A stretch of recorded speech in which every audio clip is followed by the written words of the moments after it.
Assalamualaikum warahmatullahi wabarakatuh. Waalaikumsalam warahmatullahi wabarakatuh.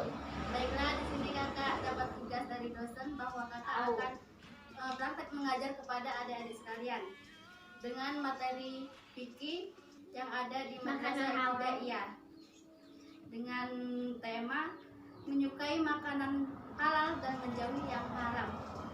Di sini kita akan membahas tentang makanan yang halal. Arti dari makanan halal adalah di dalam agama Islam dalam memberikan aturan-aturan yang sangat jelas bahwa makanan halal ini sehat bagi tubuh kita. Di dalam Al-Quran juga dijelaskan dalam Quran surah Al-Baqarah ayat 168 yang berbunyi A'udzubillahi minasyaitonirrajim Bismillahirrahmanirrahim. Ya ayyuhan nasu kulu mimma fil ardi halalan thayyiban wa la tattabi'u khutuwatis syaitani innahu lakum aduwwun mubin. Yang artinya, wahai manusia, makanlah dari makanan yang halal dan yang baik yang terdapat di bumi, dan janganlah kamu mengikuti langkah-langkahnya setan, karena itu musuh yang nyata bagimu. Quran surah Al-Baqarah ayat 168. Ada juga macam-macam makanan yang halal. Kita dapat lihat dari segi zat maupun dari cara kita memperoleh. Yang dari zat yaitu telah dijelaskan di dalam Al-Quran dan hadis. Yang kedua, bermanfaat bagi kesehatan manusia. Yang ketiga, tidak najis, tidak kotor, dan tidak menjijikkan. Selanjutnya ada juga makan yang dilihat dari cara kita memperolehnya. Syarat makanan halal ini tidak hanya dilihat dari jenisnya saja, tapi juga dilihat dari cara kita mendapatkan makanan tersebut, halal atau tidaknya. Nah, di sini adapun makanan yang dihalalkan menurut agama Islam dapat digolongkan menjadi 3. Yang pertama yaitu semua rezeki yang diberikan Allah Subhanahu wa taala berupa makanan yang baik dan halal. Yang pertama yaitu padi, jagung, sagu, kedelai, sayuran dan buah-buahan dan yang lainnya. Yang kedua yaitu semua makanan yang dari laut. Yang ketiga semua binatang ternak kecuali babi dan anjing.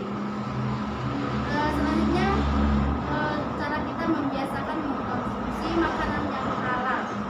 Allah Subhanahu wa taala dan Rasulnya telah memerintahkan kepada umat manusia untuk membiasakan mengkonsumsi makanan yang halal dan baik. Dengan mengkonsumsi makanan halal akan memberikan kita manfaat bagi tubuh kita. Nah, ada juga hikmahnya mengkonsumsi makanan yang halal. Yang pertama yaitu mendapatkan kesehatan hati dan jasmani, dan yang kedua dijauhkan dari siksa api neraka, dan ketiga supaya doa kita dikabulkan oleh Allah. Yang keempat, makanan yang halal menunjukkan perbuatan yang baik. Nah, untuk selanjutnya yaitu kita akan bahas ke makanan yang haram. Nah, makanan yang haram ini adalah makanan yang dilarang untuk kita makan menurut syariat Islam.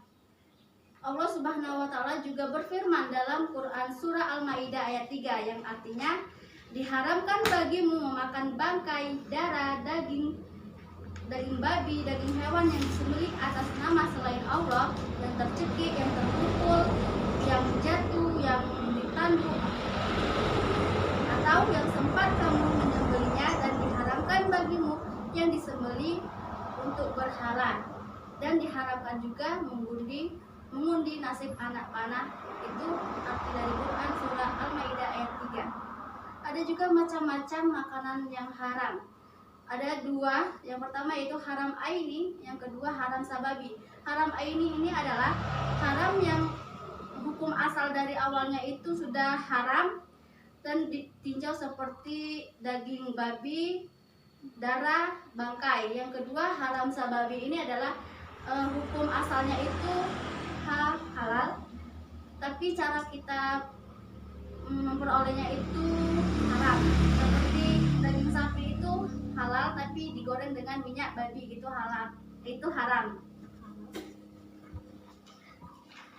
Selanjutnya yaitu ada juga makanan yang diharamkan memiliki ciri-ciri, antara lain yang pertama makanan itu membahayakan, yang kedua menimbulkan mabuk, setelah itu menjijikkan, dan mendatangkan kerusakan terhadap manusia baik jiwa maupun raga.